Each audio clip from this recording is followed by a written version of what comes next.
based on true events, is undoubtedly one of the most exciting and intense films of the year. Since its release, it has consistently topped the South Korean box office. The film's narrative pacing is relentlessly gripping, with no dull moments, and its production quality is top tier. Combined with a stellar cast, this is a must-watch classic. The film is set against the backdrop of South Korea's infamous 12/12s. In 1979, South Korea's third president Park Chung-hee was suddenly assassinated. Then Prime Minister ordered an emergency cabinet meeting. Army Chief of Staff Jong Sang-ho assigned the task of investigating the assassination to Chun Doo-hwan.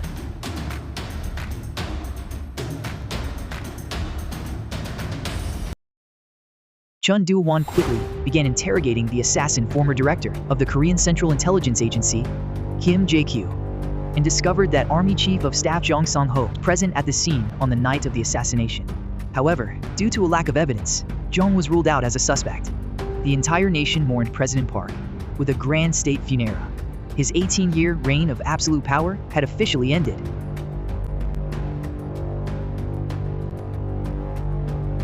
On November 6, Chun Doo-hwan held a mid-investigation briefing on Park's assassination, detailing the events and addressing various questions.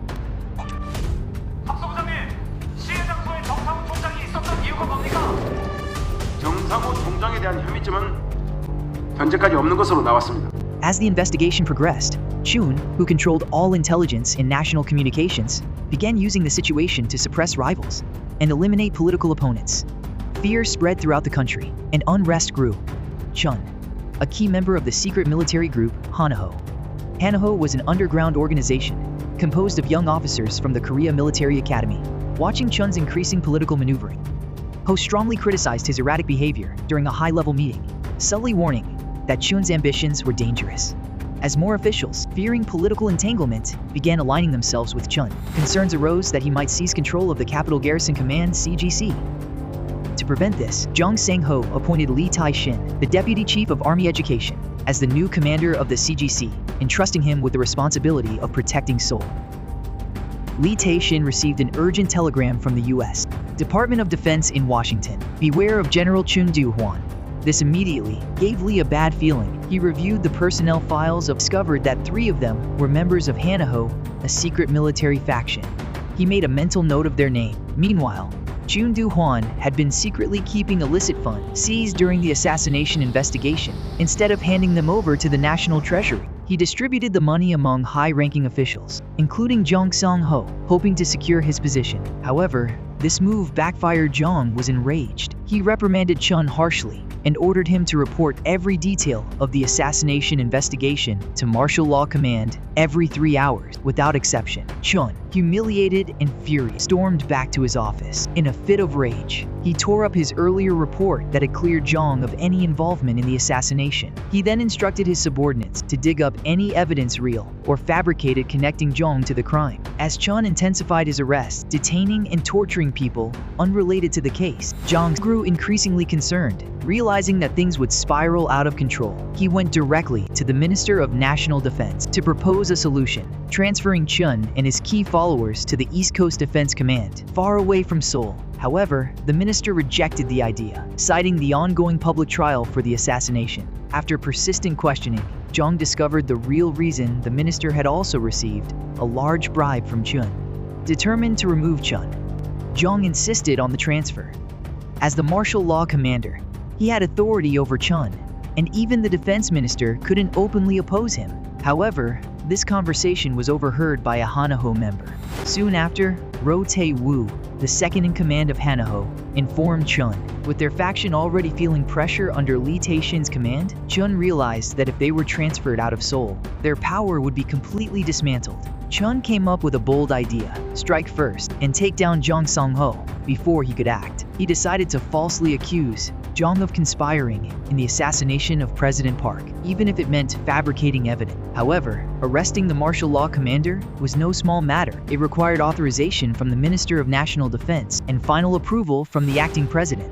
That night, at a secret Hanaho meeting, Chun formally presented his case against Jong. listing 2 major allegations linking him to the assassination. He framed it as collaborating in an internal coup. He then asked the members present for their support in arresting Jung Sang-ho. If the army chief of staff makes a mistake, an armed conflict could very well break out between both sides. At that point, it would escalate into a military coup, and no one would be able to bear the consequences. Seeing everyone fall silent, Chun Doo-hwan and Roh Tae-kyun turned off the lights in the house one by one. Then, Chun Doo-hwan solemnly stated that as long as they could arrest Jung Sang-ho, he would take care of obtaining the arrest warrant. He then made a speech. 선배님들, 올겨울 지나면 선배님들도 군복 벗어야 할 겁니다. 정 총장한테 가서 나 전역시키지 말고 별 한 개 더 주쇼. 익할 수 있겠습니까?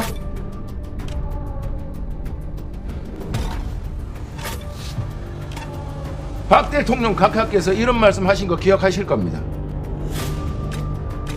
혁명의 밤은 짧지만 그 영광은 오래될 것이다.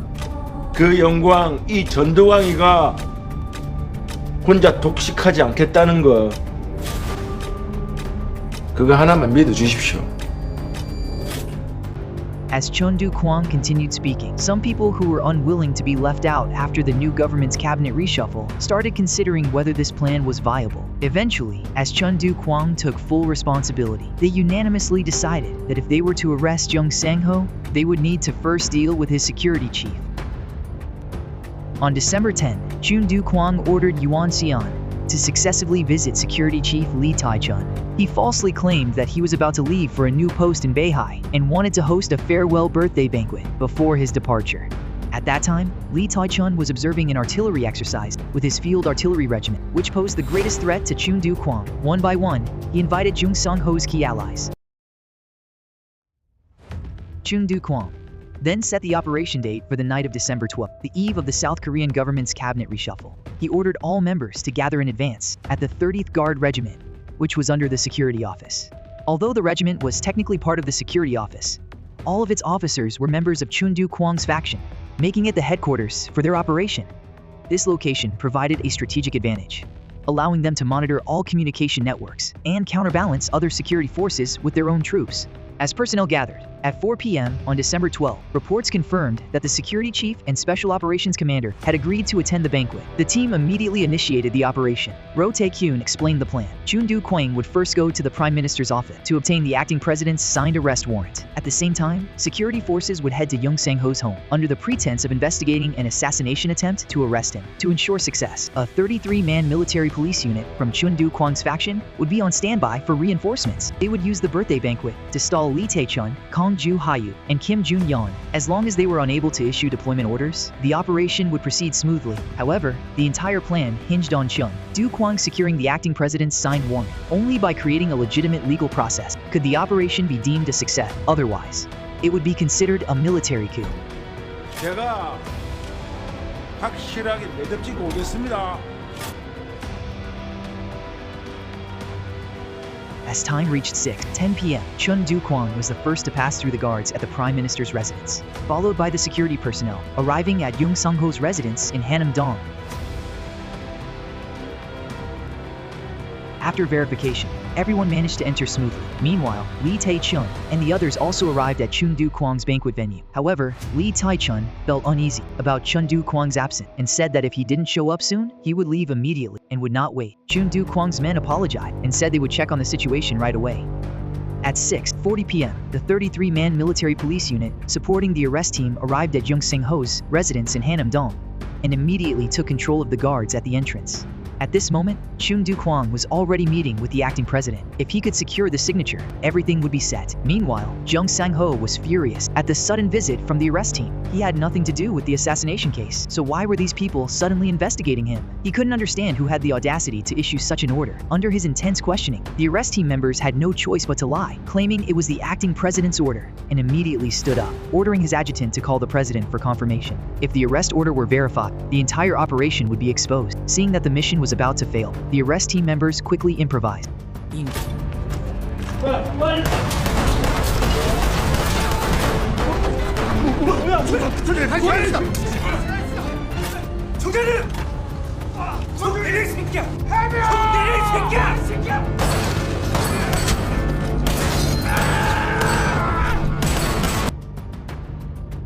Unexpectedly, the situation spiraled out of control right from the start. The officers of Chun Doo-hwan's faction, realizing that a fight had already broken out, grew increasingly anxious. They desperately hoped that Chun Doo-hwan would secure the arrest warrant, otherwise they would be committing outright treason. However, things rarely go as planned, because Chun Doo-hwan had no evidence to support his accusation. The acting president flatly refused to sign the warrant. At the same time, the 33-man military police unit was coordinating with the arrest team to take Young Sang-ho into custody. However, just then, they ran straight into the naval security forces, who had rushed over upon hearing gunfire. Seeing the army chief of staff being held hostage, the two sides immediately opened fire. Amidst the chaos, the arrest team forcibly took Young Sang-ho away.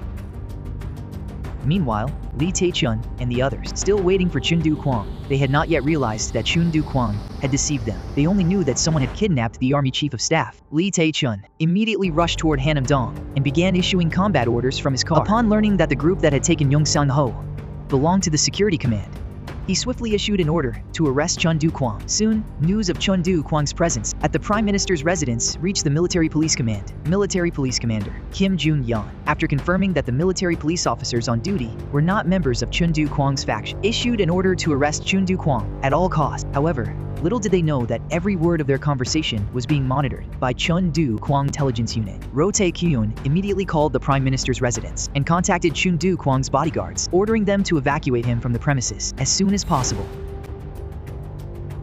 The battle at the Hanam-dong official residence was still raging. Personnel from the Seoul Guard Command reported to the arriving Lee Tae-chun that the 33rd Military Police Unit claimed they had come to assist after hearing gunfire, while the Navy Guard Unit insisted that the 33rd Military Police Unit, in collaboration with the Security Command, had kidnapped General Chung. Both sides stood firm in their statement, leaving the command uncertain about whom to believe. Meanwhile, Chun Doo-hwan, who was preparing to leave the Prime Minister's residence, was stopped by the military police. The guards forcibly ordered the driver out of the vehicle. Just as they were about to arrest Chun, the Deputy Chief of Staff of the military police suddenly called, instructing them to halt. He reminded them that arresting Chun required an order from the martial law commander, Young Sang-ho, and without his approval, they had no authority to proceed.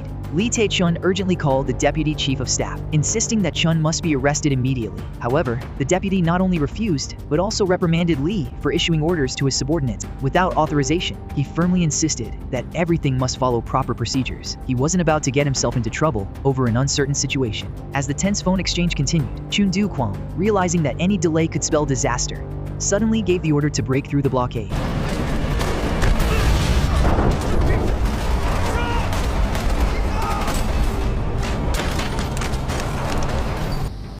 With Chun escaping the Prime Minister's residence, Lee Tae-chun, upon receiving the news, wanted to scold the Deputy Chief of Staff for letting him get away. Instead, he found himself being questioned. The deputy pointed out that Chun, Roh Tae-kyun, and other members of the Ilshin Society had already gathered at the 3rd Division Guard Regiment, engaging in unknown activities. That area was supposed to be under the Seoul Guard Command. Was Lee completely unaware of this? Lee Tae-chun suddenly realized that 3 officers in the Seoul Guard Command were indeed members of the Ilshin Society. It was now clear they had chosen to betray him. Without hesitation, Lee issued arrest warrants for the 3 officers, commanding that any resistance be met with immediate execution. 그래 사살인마 사살! 쏴버리라고! Shortly after, as the 3rd Division Guard Regiment ignored orders from the higher command, and with Army Chief of Staff Jung Sung-ho held hostage the Deputy Chief of Staff, he officially classified the situation as a security command-led military rebellion. At 8:20 p.m., a Shockwave 1 alert was issued across the entire military, designating the Army headquarters as the command center. This meant that, from now on, every Ilshin Society member within the 3rd Division Guard Regiment was considered a rebel. Panic quickly spread. No one had expected the situation to escalate to this level. As Chun Doo-hwan returned, many in his faction angrily questioned why he had failed to obtain an arrest warrant and what their next move should be. Seeing them in disarray, Chun suddenly declared, 늘 일하십니까 진짜 이 정도 각오도 안 했습니까? 실패하면 아니요 성공하면 혁명 아닙니까? Chun told them that they had 2 choices: surrender and face military court, or fight to the bitter end and see who would have the last laugh. Besides, who said they were doomed to fail?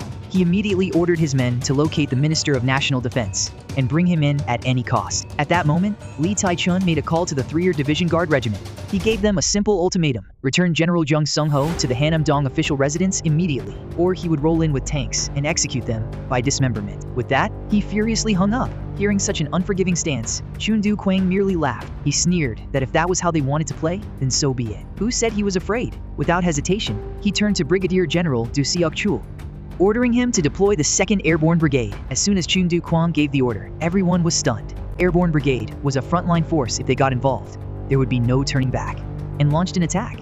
The room erupted into debate, with people pleading against it. However, Chun was unmoved. If they lost to Lee Tai-chun, they would all die. At that point, would anything else even matter? After intense discussion, Roh Tae-kyun finally stepped forward. He declared that his 9th Division would deploy 2 regiments for support. Now, it was up to the others to decide. Sensing the hesitation in the room, Chun flung open the doors and asked, "Anyone who wants to leave, go now. But if you're staying, then we fight to the end."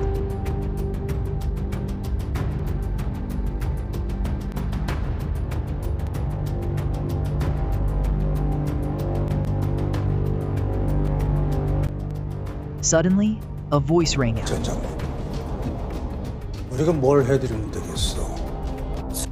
With the group now united, Chun assigned Roh Tae-kyun to lead the battle plan. Meanwhile, Chun himself would return to the Prime Minister's residence to obtain a presidential authorization document. No matter what, soon after, orders were issued. The 9th Division received word from Roh Tae-kyun to deploy 2 regiments into Seoul, while Brigadier General Do Seok-chul commanded the 2nd Airborne Brigade to fully mobilize and advance toward the Army headquarters, located at Buryong Recommand Center. Before long, the highly mobile 2nd Airborne Brigade had entered Seoul, now just 17 kilometers from Army headquarters. Upon hearing the news, chaos erupted at headquarters. Though the officers present were among the highest ranking in the military, the base had no significant defensive forces. If the 2nd Airborne Brigade arrived, how could they possibly stop them? Meanwhile, Lee Tai-chun, realizing the gravity of the situation, urgently contacted the 3rd Field Army Command. Since the Minister of National Defense was nowhere to be found, Lee requested that the Capital Division and the 26th Division be dispatched immediately. After confirming routes and distances, the Field Army Commander agreed and prepared to issue deployment orders. However, the 2nd Airborne Brigade was advancing too quickly by the time support arrived. They could already have crossed the Han River bridges. Studying the map, Lee saw the only solution they had to block the bridges to slow the Airborne Brigade down. But doing so required at least a division's worth of troops, which they simply did not have. After a moment of calculated ruthlessness, Lee made a decision. He would block the bridges with civilians. The Airborne Brigade wouldn't dare open fire while stepping over civilian bodies. When the 2nd Airborne Brigade finally reached the bridges, thousands of civilians were trapped. With no other choice, the Airborne Brigade was forced to halt. Roh Tae-kyun was furious. The thought of his troops stuck at traffic lights in a war zone nearly made him explode in rage. Checking the map, he realized that all nearby bridges were under Seoul Guard command control. They had likely been sealed off. Left with no choice, Roh made a new call. They would bypass the city and head for Hanjo Bridge. At the same time, Lee Tai-chun contacted the commander of the 34th Division, urging him to send troops to defend the bridge at all costs. However, he was unaware that their entire conversation was being monitored by Chun Doo-hwan's communications surveillance unit. Shortly after, Chun Doo-hwan's Secretary General called the commander of the 34th Division again, bluntly stating that all communications were now under the control of the Jinjiang Army, and that the 9th Division and the 4th Airborne Brigade were already on their way. If the 34th Division's commander followed Lee Tai-chun's orders to defend the Hanjo Bridge, their defense would only be temporary. The situation was clear, and he needed to recognize reality. After hanging up the call, Lee Tai-chun's 9th Division accelerated its march toward Seoul, while the 2nd Airborne Brigade advanced toward Hanjo Bridge. After weighing the pros and cons, the commander of the 34th Division finally informed Lee Tai-chun that the situation was dire. He would not risk the lives of his men in a decisive battle against the incoming 2nd Airborne Brigade. He was powerless to help. When the commander of the 34th Division apologetically hung up, Lee Tai-chun was left speechless. As the 2nd Airborne Brigade approached, he decided to face them alone in a desperate attempt to stop them. Meanwhile, at the main headquarters, the Deputy Chief of Staff continued pressuring the 2nd Airborne Brigade's commander, ordering an immediate retreat or face a court-martial. Torn between the brigade commander's orders to attack and the Deputy Chief of Staff's order to retreat, the 2nd Airborne Brigade's commander hesitated until Lee Tai-chun suddenly appeared in the middle of the bridge.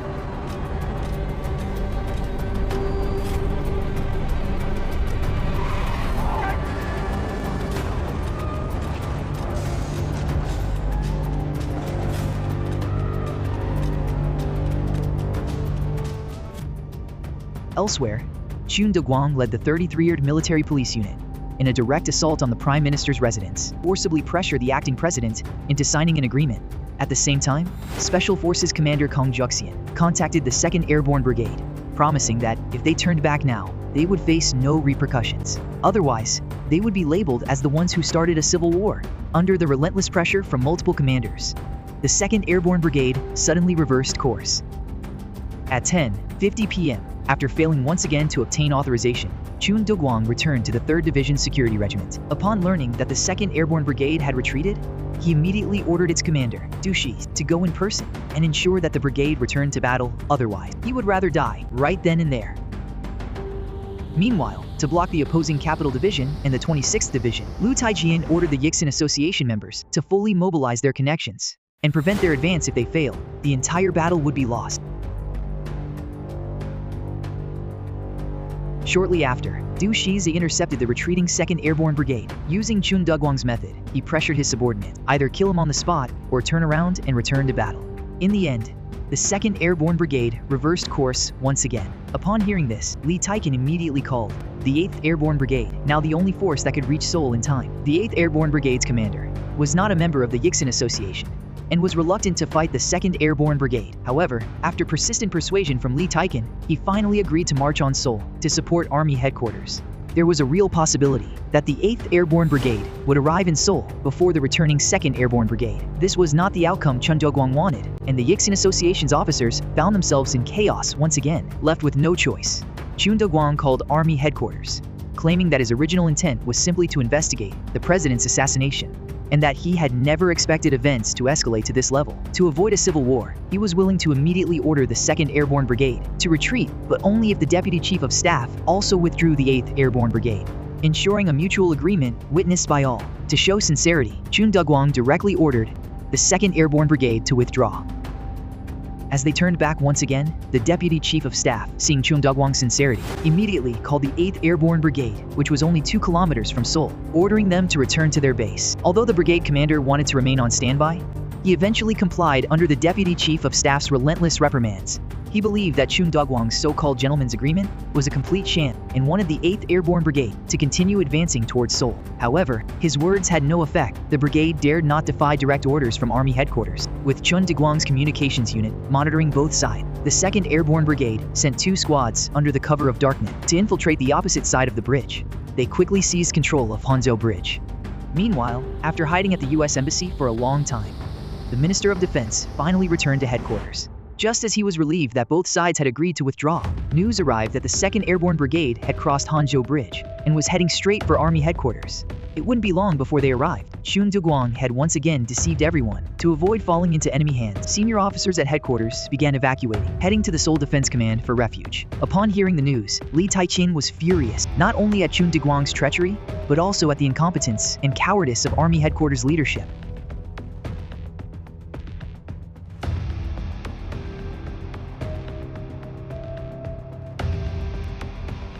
Moving swiftly, the 2nd Airborne Brigade captured the Ministry of National Defense and proceeded unopposed into Army headquarters. 감독관, 괜찮으십니까?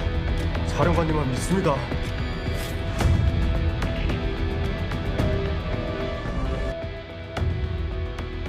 With Army headquarters overrun, Special Forces Command was also quickly taken. Now, only Lee Tai-jin's Seoul Defense Command remained. However, with his meager forces, he had no chance of stopping the 2nd Airborne Brigade. Faced with an impossible situation, Lee Tai-jin decided to go all in, leading his remaining troops to the 3rd Division Security Regiment for a final showdown with Chun Doo-hwan. Since the 2nd Airborne Brigade was still occupied at Army headquarters, he believed his men had a fighting chance against the 3rd Division's troops. His subordinates tried to stop him, but they couldn't shake his resolve. Gathering the last 100 soldiers of the Seoul Defense Command, Lee Tai-jin prepared to suppress the rebels. 중성.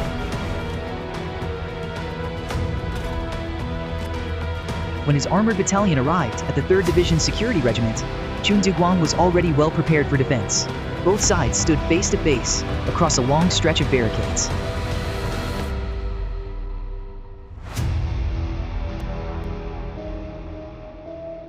As Chun Doo-hwan mocked Lee Tai-jin over a loudspeaker, calling him foolish for challenging him, Lee Tai-jin suddenly called in his field artillery unit, ordering them to target the 3rd Division Security Regiment and prepare to fire.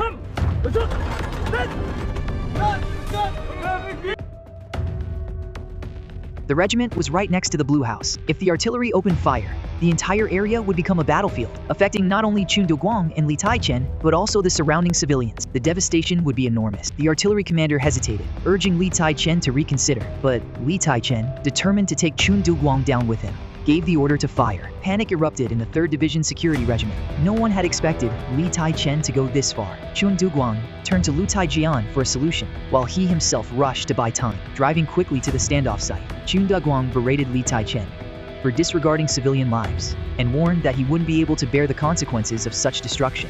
But no matter how much Chun Doo-hwan shouted, Li Tai-chen remained resolute, insisting that the artillery open fire. As the countdown began and everyone braced for destruction, the Minister of Defense's voice suddenly rang out. As the highest-ranking officer, he ordered the artillery unit to halt the attack immediately and commanded Li Tai-chen to return to the Seoul Defense Command. Li Tai-chen tried to persuade him to revoke the order, but to his shock, the minister instead stripped him of his command. With this command broadcasted to everyone, Li Tai-chen lost his last chance to turn the tide. Soon after, the 2nd Airborne Brigade arrived, completely surrounding him and his forces.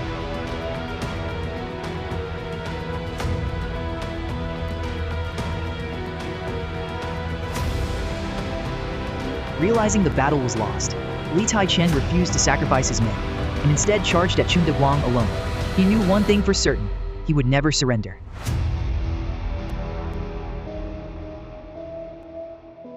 In the end, just a short distance from Chun Doo-hwan, Li Tai-chen was captured, proving the old saying true: the victor becomes king, the defeated is condemned.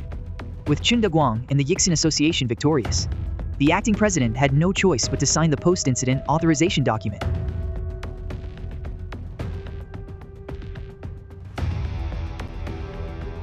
As the morning sun slowly rose, everything returned to an eerie calm.